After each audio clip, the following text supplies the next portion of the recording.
Police मुकाबले। हिफाजत खुद इख्तियारी के तहत पुलिस जिसे भी मार दे वो पुलिस मुकाबला कहलाता है। किसी भी पाकिस्तानी से ये बात छुपी नहीं कि हमारे यहाँ दो तरह के मुकाबले होते हैं, यानी एक असली और दूसरा जाली पुलिस मुकाबला। आमतौर पर देखने में आया है कि जहां भी असली पुलिस मुकाबला होता है वहां मुकाबला करने वाले मुल्जिमों के साथ साथ पुलिस को भी नुकसान उठाना पड़ता है। हमारी पुलिस ने वो रास्ता इख्तियार करने को तरजीह दी जिसमें इन्हें नुकसान उठाना ही ना पड़े, यानी जाली पुलिस मुकाबले।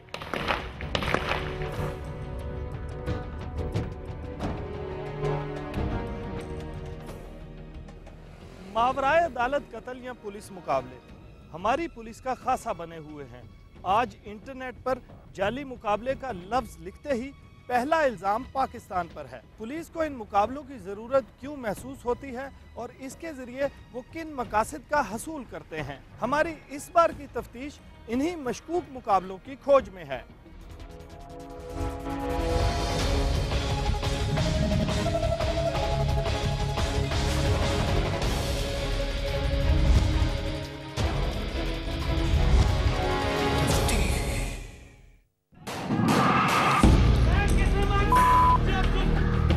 जाली पुलिस मुकाबले आमतौर पर तीसरी दुनिया के ममालिक में ही देखने में आते हैं।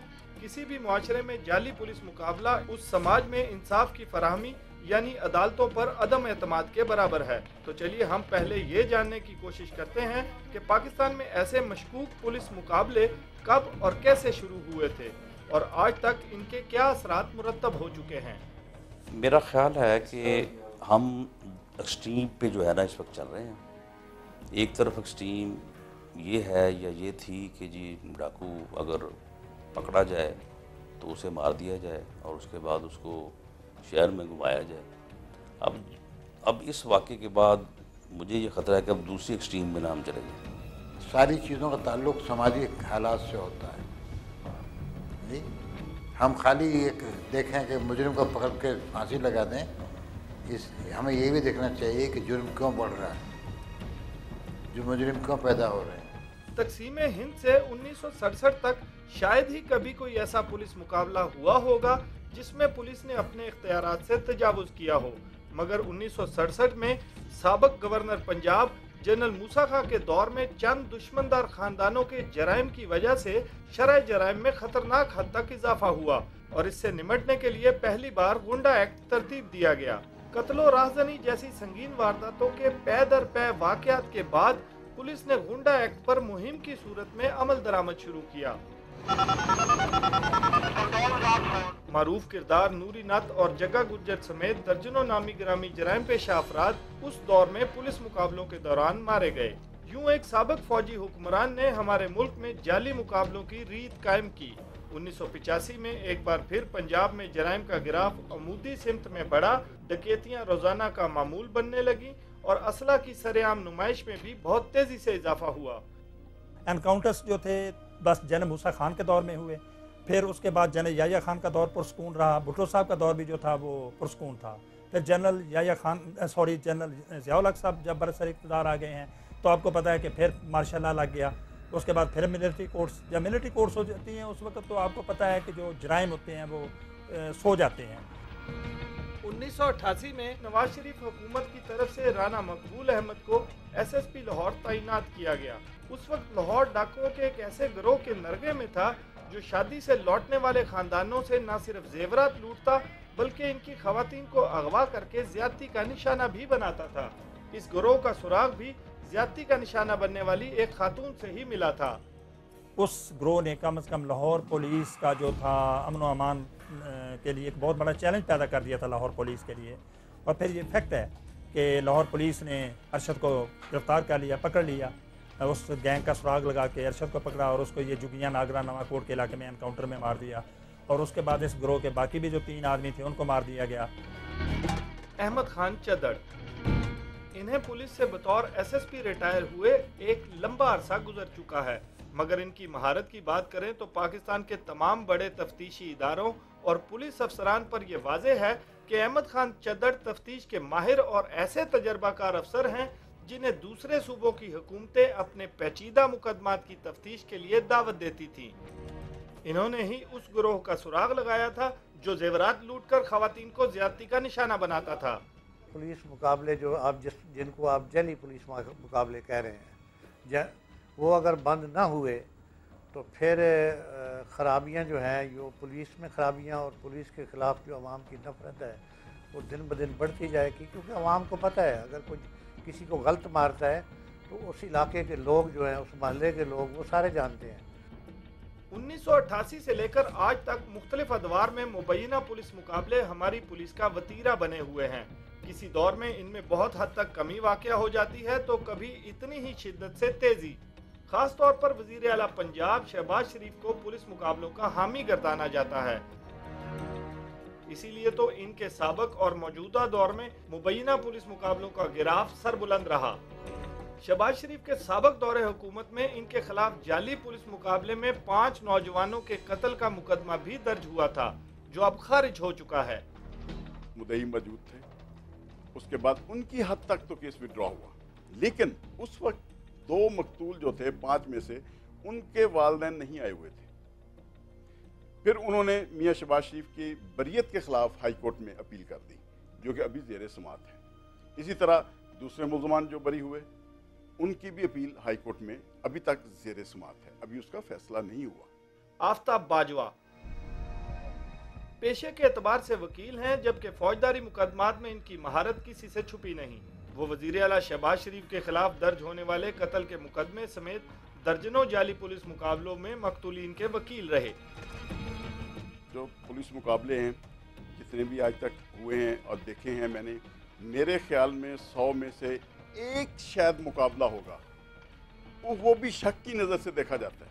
डाकू को अपने आप को प्रोटेक्ट करने के लिए मारते हैं, तो ये तो कानून आपको सेल्फ डिफेंस में आपको ये राइट देता है। लेकिन अगर आप किसी भी बंदे को, वो मुजरम है, वो डाकू है, वो कातिल है, उसको पकड़ने के बाद अपने इंतकामी जज्बे को तस्कीन पहुंचाने के लिए मारते हैं, तो इसकी तो फिर कानून इजाज़त नहीं देता। आ जाओ कैमरा लेके आ जाओ। वैसे तो पाकिस्तान के चारों सूबों में ही ऐसे मुकाबले रूनुमा होते हैं जिनको जाली करार दिया जाना या जाली साबित करना कुछ ज्यादा मुश्किल नहीं होता, मगर जमीनी हकायक को मद्देनजर रखें तो ये बात वाज़ेह है कि मुबैना जाली पुलिस मुकाबलों में पंजाब का कोई जोड़ नहीं। वो शायद इसलिए कि मावराए अदालत कत्लों की इब्तदा भी इसी सूबे से हुई है।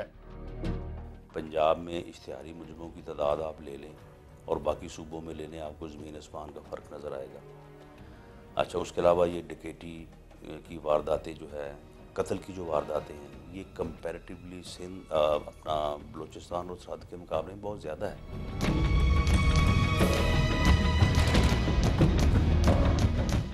वक्त ने साबित किया है कि हमारे सियासतदान अपने सियासी मफादात की खातिर पुलिस को इस्तेमाल करते आए हैं। इससे कबल कि हम इन मुकाबलों को कानून की कसौटी पर परख सकें, हमारे लिए ये जानना बहुत ज़रूरी है कि आखिर ये मुबैना मुकाबले किस कानून की आड़ में किए जाते हैं। तो चलिए हम कानून का सहारा ही लेते हैं। ताज़ीरात पाकिस्तान की दफ़ा 100। ताज़ीरात पाकिस्तान की दफ़ा 100 के तहत हर पाकिस्तानी को ये हक हासिल है कि वो हिफाजत खुद इख्तियारी के तहत उस वक्त किसी दूसरे की जान ले सकता है जब इसकी अपनी जान, माल या इज्जत पर बन आए।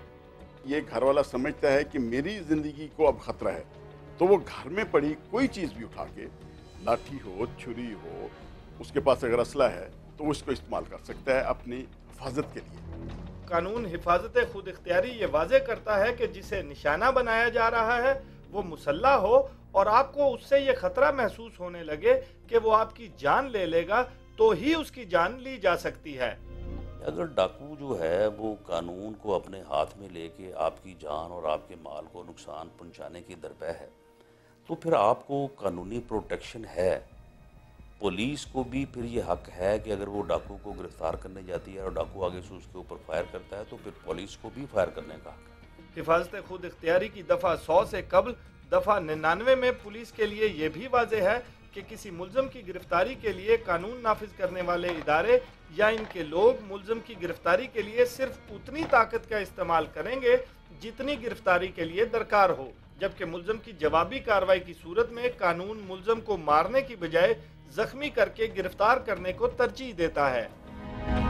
सेल्फ डिफेंस के लिए आप जो है ना मिनिमम यूज़ ऑफ फोर्स कर सकते हैं और कोशिश आपकी होती है कि आप अपने आप को प्रोटेक्ट करें और उसके प्रोटेक्शन के दौरान या उस सेल्फ डिफेंस के उसके दौरान कुछ भी वाक़या हो सकता है। वेपन ऑटोमेटिक आने की वजह से ये असला कोई निकाल के फायर करने की कोशिश भी करता है, तो मैं समझता हूँ कि ये जो कानून की तरफ से जिसको हक हासिल है वो उस पर फायर कर सकता है। कत्ल इंसान जो है इसका इख्तियार अगर दिया है इस्लाम के अंदर और इस कानून के अंदर तो सिर्फ अदालत को। यानी अगर कानून की बात करें तो सब पर आया है कि पाकिस्तान में आम आदमी के हक के हिफाजत खुद इख्तियारी के इस कानून पर पंजाब पुलिस अमल करने में बहुत आगे निकल गई है। अगर फिगर्स की बात करें तो ह्यूमन राइट कमीशन की रिपोर्ट हमें बताती है कि 1999 में पुलिस मुकाबलों में खासी तेजी थी। उस साल 350 मुकाबलों के दौरान पंजाब में 361 अफराद हलाक हुए। 2000 में एक बार फिर मुकाबलों का ग्राफ नीचे को गया, जबकि 2002 में फिर से मुकाबले 236 के अदद को पहुंच गए। 2003 में 146, 2004 में 134, जबकि 2005 से 2008 तक ये शरह कमोबेश बरकरार रही। 2009 में पुलिस मुकाबलों की शरह में तेजी से इजाफा हुआ और 226 मुकाबले रूनुमा हुए। ग्राफ का हिसाब किताब जो है ये बाबू और साहब की किताब का लफ्ज़ है। असल में तो ये है कि लोगों के अंदर एक एहसास पैदा हो जाए कि हम महफूज हैं। बहुत शॉर्ट पीरियड के लिए इसको आप कह सकते हैं कि जी क्राइम नीचे आ गया है और उसका रिज़ल्ट जो होगा अल्टीमेटली रिज़ल्ट वो क्राइम ऊपर जाएगा। किसी भी हुकूमत के लिए जराइम में इजाफा बिगड़ती हुई सूरत हाल और अमनो आमा के लिए खतरे की घंटी की तरह होती है। जैसे जैसे जराइम की सतह बुलंद होती है वैसे वैसे हुकूमती कमजोरियां वाज़ेह होने लगती हैं। इन्हीं कमजोरियों को छुपाने में पुलिस अरसा दराज से हमारी हुकूमतों का सहारा बनती आई है। इसलिए दुनिया भर में पाकिस्तान और अंदरूने मुल्क पंजाब को अब जाली पुलिस मुकाबलों के बायस पुलिस स्टेट गर्दाना जाता है।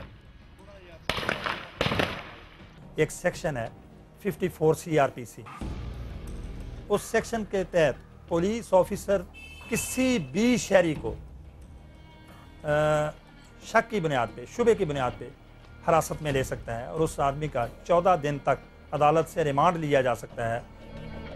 जैसा कि हम सब पर वाज़ेह है कि मुबैना मुकाबले हमारी पुलिस का मामूल बन चुके हैं, तो सोचने की बात यह है कि पुलिस आखिर गिरफ्तार मुल्ज़िमों को अदालत भेजकर सजा दिलवाने के लिए मुकदमात क्यों नहीं चलाती?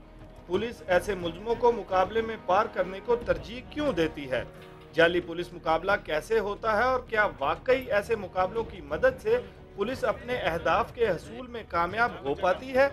आपको ये सब जानना है तो हमारे ब्रेक से लौटने का इंतज़ार फरमाइए।